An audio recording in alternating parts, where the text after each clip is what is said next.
This woman brags about stealing money from men, but then has the nerve to get offended by a man who won't let her do it. I've known a lot of girls who've like been talking to men and gotten them to buy plane tickets and been like, "Oh yeah, I will come see you." And like once they get the tickets, it's like blocked. I did What? That. I did that It's like once. so yeah. Hold on. Tell me Yeah. about this. They weren't talking to men. They weren't talking to men. Whatever, they got their plane ticket, so Yeah. whoever they were talking to, it worked. That's called a simp. SIMP. Oh shit. Are you a red pill guy? I don't know. I'm more like just the truth dude. I don't prescribe any pills. I just go with the truth. Well, question, all right? Like, do you? Let's go down this route. I love it. No, I'm gonna be so angry. I'm gonna be so mean. Okay. So let me get this right. She admitted to committing fraud and then gets offended by the man who has built-in mechanisms to protect herself from her fraud.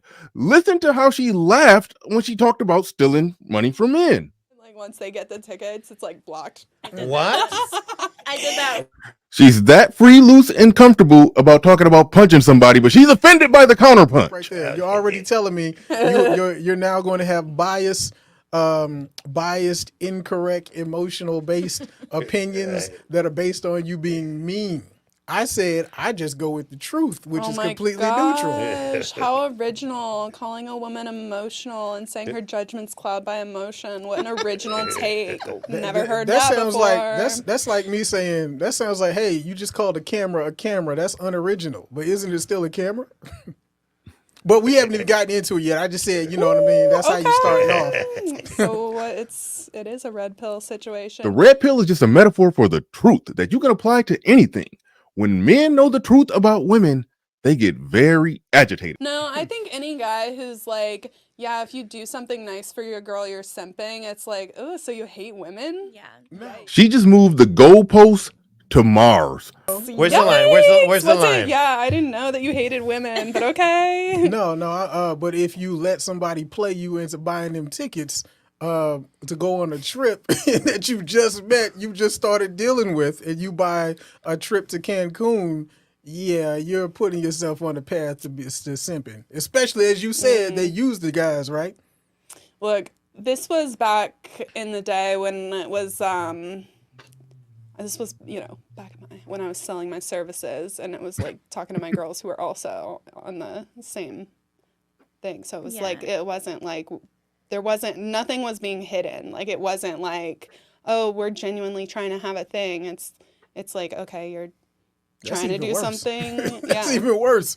In the words of the great pimp, Iceberg Slim, the reason it's called a trick is because you trick this dude into paying something that a real man can get for free. It's actually worse than that. The trick is at least getting to be Indiana Jones walking into that Temple of Doom, which probably ain't a good idea anyway, but he at least gets to get what he's paying for. She's talking about not even sending that bottomless pit his way after she get the money. Well, I'll ask you, Emily. Should women get paid for men to take them out on dates?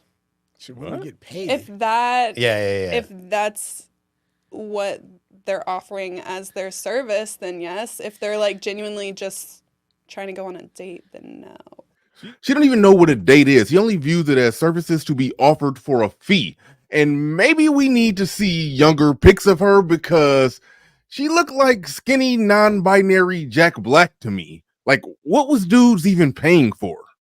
Okay. Wait, did you ask, should a woman get paid to go on a date with a man? If that's what they've advertised, that's what they've said. What if the expectation is? Then yes. Somebody sends you a Tinder or a handshake, just like, hey, I'd love to take you on a date, and you're like, okay, I'll go, but for $50, it's that.